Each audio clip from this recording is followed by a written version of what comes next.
եթե լրագրողի ինֆորմացիա է ստացել, որ ոստիկանությունը պետք է վնասազերծի ավազակային հարձակում կատարում, ով մինչև ատամները զինված են նաև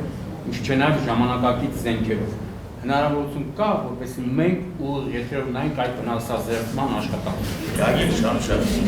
ուրեմն կա լինի եւ հնարավորություն, եթե դա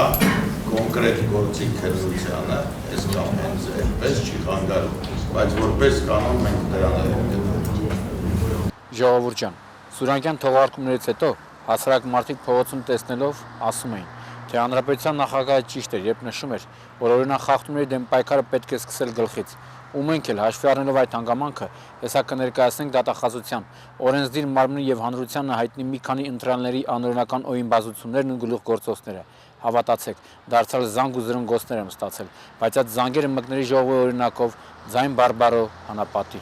Մինչ կներկայացնեմ մեր ճակերտավոր ազգընտիրների օյնբազությունները, անդրադառնամ մի շարք վթարներին, որոնց արդյունքում զոհեր եղան։ Սեպտեմբերի 25-ի կեսգիշերն անց հայտնեցին, որ Կոտայքի մարզում խոշոր ավտովթար է տեղի ունեցել։ Սովետական Կալամաշկա 05-ը կիսագոլդոտ համարներով մտել է գազալիսկավորման բեռնատար ավտոմեքենայի տակ։ Հիմա տեսնում եք, թե մեքենան ինչ արագության տակ պետք է լինի, որ սենց մխրճվի։ Ինչ ասես չէի տեսել, բայց նման բան վարորդը հենց տեղում մահացել էր ու բարեբախտաբար պայթուն չեղավ։ Ու էլի խեղճ փրկարարներ անցեք գործի։ Նախ ճոպանով 05-ը դուրս բերեցին բեռնատարի տակից, իսկ հետո տեխնիկայի գործադրմամբ ավտոմեքենան մասնատեցին, որից հետո երիտասարդ տղայի դին դուրս բերեցին ավտոմեքենայից։ Ասել եմ ու էլի կասեմ, այ հետաքրքրասերներ, եթե չեք կարողանում մտածել հետաքրքրության ձեր անակ ախորժակը ստոպ տալու մասով, գոնե մտածեք ձեր անվտանգության մասին։ Հավաքվածների պատճառով ոչ փրկարարներն էին կարում նորմալ աշխատել, ոչ էլ ճանապարհային ոստիկանները։ Բուն գործերը թողած սրանց էին հեռացնում, հորդորելով չծխել։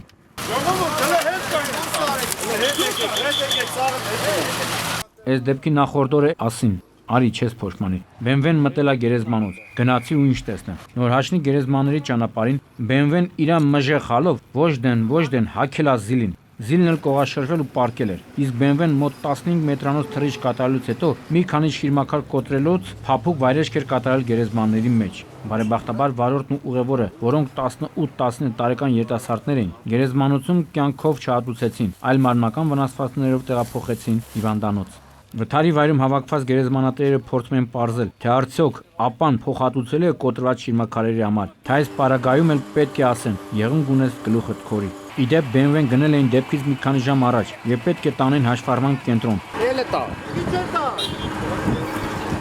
Ժողովուրդ ջան, շաբաթվա ամենասարսափելի վթարը տեղի ունեցավ սեպտեմբերի 23-ին, երբ Երևան-Գյումրի ավտոճանապարհի Արուժ գյուղի հատվածում տեղի ունեցած վթարը խլեց 3 մարդու կյանք, վիրավորվեցին 2-ը։ Մահացածներից մեկը Սասուն Գալստյանը եւ վիրավոր Էդիկ Մաթեոսյանը ծառայում էին ոստիկանության Էրեբունու բաժնի բարեկապահական ծառայության գնդում։ Այս վթարը իրավամբ կարելի է որակել նաեւ ընտանեկան ողբերգություն, քանի որ մահացան նաեւ Աբրամյան քույրերը։ Այս դեպքում չեմ կարող չառանձնացնել քաղաքացիների հոգատարությունն ու անձնուրաց աշխատանքը։ Հերթական անգամ ապացուցեցին, որ կարողանում են օգնության հասնել դժվարին պահերին։ Իդեպ հարվածն այնքան ուժգին էր եղել, որ մահացածների մարմինները ավտոմեքենայից մի քանի մետր հեռու են շպրտվել։ Իսկ մեքենայի համարանիշները մի քանի ժամ անց գտան դեպքի վայրից մոտ 50 մետր հեռավորության վրա։ Իրոք սարսափել էր։ Ցավալի է, բայց փաստ, որ մի քանի մետրանոց այս հատվածում երկրաչափական պրոգրեսիայով ավելանում են շիրմաքարերն ու պսակները։ Հիշում եք, երբ անցած թողարկմանը խոսեցի Երևան-Հրազդան ճանապարհին տեղի ունեցած մահվան ելքով վրաերթի մասին, երբ զոհվեց Գավառում հայտնի բժիշկ 28-ամյա Արթուր Աբրամյանը, որն ուներ 1 եւ 2 տարեկան երեխաներ։ Ներկայացրել էի նաև, թե ինչպես էր մի թաթալաբաց ներկայանում որպես ոստիկանության Արմավիրի մարզային վարչության պետ Արամ Մայիչի օգնական ու խնդրում չհրապարակել դեպքը։ Դու մի ասա, այդ օր էլ սամոզվաննեցը խմելուց է եղել վրաերթի ենթարկած մեքենայի վարորդի հետ, որը սրա ընկերոջ ընկերն է եղել։ Ու քանի որ դեպքի վայրում լսել է մի խոսակցություն, որտեղ շոշափվել է Արամ Մայիչի անունը, պահ չի կորցրել ու ներկայացել նրա օգնական։ Տեսանոցից հետո ոստիկաններն անմիջապես հայտնաբերեցին այս ժանգոտած արմատուրային, որը պարզեց Հյուսիսային համալսարանի իրավաբանականի մագիստրատուրայում է սովորում։ Էս էլ մեր ապագա իրավաբանները։ Չես կարծում, որ քու արած քայլը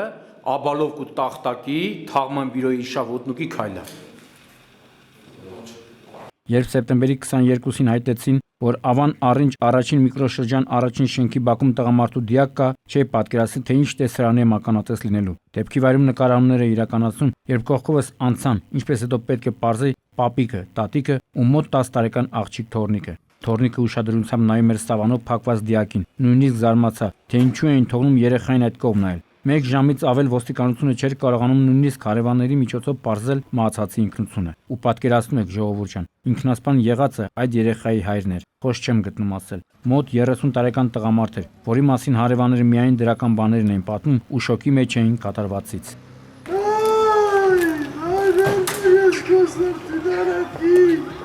Իսկ հիմա անցնենք խոստացվածին։ Նախ դատախազության մասով։ Օրենքի պահապանը պարզում է չի կարում սեփական ընտանիքի օրենքները պահպանել։ Բայց ոնց ասեմ, ժողովուրդ ջան, այ Արմավիրի մարզի դատախազի տեղակալ Սերժիկ Մինասյան, այդ ինչ ձև ես մեծացրել զավակիդ, որ 38 տարեկան հասակում դեռ մանկական խաղեր է տալիս։ Դու մի ասա, այս թաթալաբազը կենցաղային հարցերի շուրջ Արմավիրում վիճաբանության մեջ է մտել սրճարան բենզալցակայանի աշխատակիցների հետ, որի ժամանակ իր մոտ եղած հրազենով շատերի կյանքի համար վտանգավոր եղանակով կրակոցեր է արձակել օդ։ Արմավիրի մարզի դատախազի տեղակալի որդի Սևակը ցիծակ համարներով բրաբուս յաշիկով այստեղ էր փորձել Գյումրվա տրնգի ապարել։ Բարեբախտաբար նրա կողմից արձակված կրակոցները օդ են եղել։ Իսկ եթե նա օդ չկրակեր, այլ կրակոցներն ուղղեր հակառակ կողմին, որտեղ այդ ժամին մարդաշատ էին, հնարավոր էր դեպքը ավելի ողբերգական ավարտ ունենար։ Արմավիրցիներն ինձ պատմում են, որ վիճաբանության պատճառը եղել է այն, որ դատախազի տեղակալի տղան հաճախակի պարկով վառելիք, խմիչքներ եւ այլ իրեր էր վերցրել։ Ու երբ կրկին փորձել է պարկով գնումներ կատարել,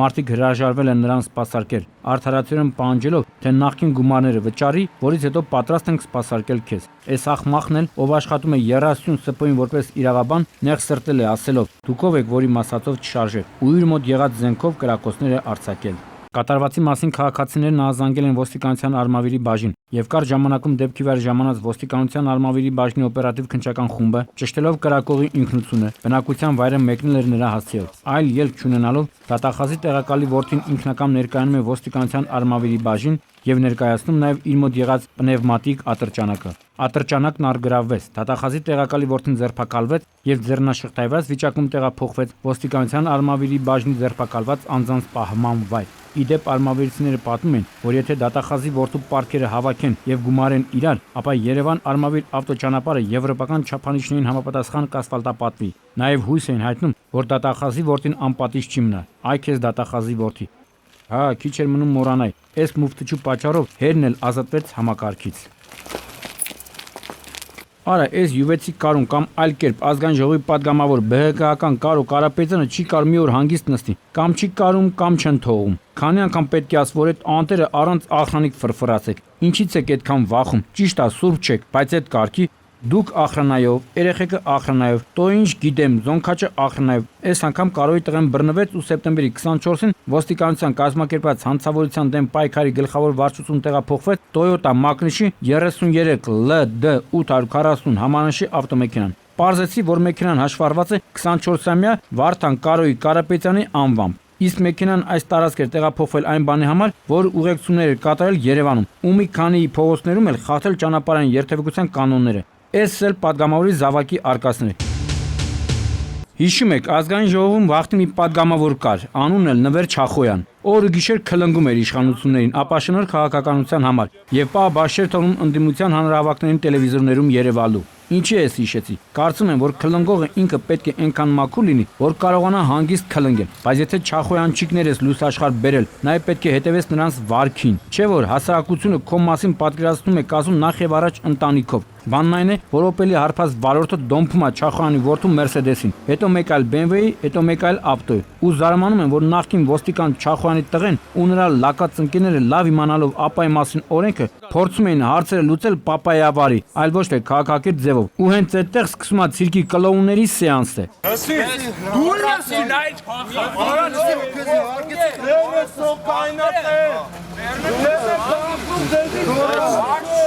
Ինձ էլ չանտեսեցին ու ինձ էլ էին հայոյում, դե գիտեք, տակ տվող չեմ ու տակ չտվի։ Սրանք նաև անընդհատ ուզում էին չախել դեպքի վայրում հավաքված այն մարդկանց, ովքեր դուրները չէին գալիս։ Այն էլ լավ է, հենց ժամանեցին կարմիր բերետավորները, սրանք միանգամից չախվեցին ու կռոլիկների նման փախուստի էին դիմում։ Բայց դե ասել եմ ու կասեմ, գողի օրը 40 օր է։ Չախոյանի զավակի անուղելի ընկերներին շակերտավոր լավ տղերքին տարան ոստիկանություն։ Տանելու ընթացքում մի արփած լակոտ էր հայում։ Տեսակ չէ ժողովուրդ ջան, ինչ հարուստ ու չալաղած ծաղկաբույր ներկայացրի։ Իմացեք, այգուս ծաղիկների, վարդերի, մեխակների, կակաշների, շուշաների մեջ դեռ շատ մոլախոտեր կան, որոնք ձեզ ներկայացվելուց հետո արմատախիլ կարվի։ Իսկ նմաններին կրկին հորդորում եմ, եկեք հարգենք օրենքը։ Հակառակ դեպքում ձեր թևատակում կդրվի քրեական օրենսգիրքը, իսկ համապատասխան հաստատությունում չի բրկի անգամ Աստվածաշունչը։ Գագիկ Շամշյան, Սուրանկյուն։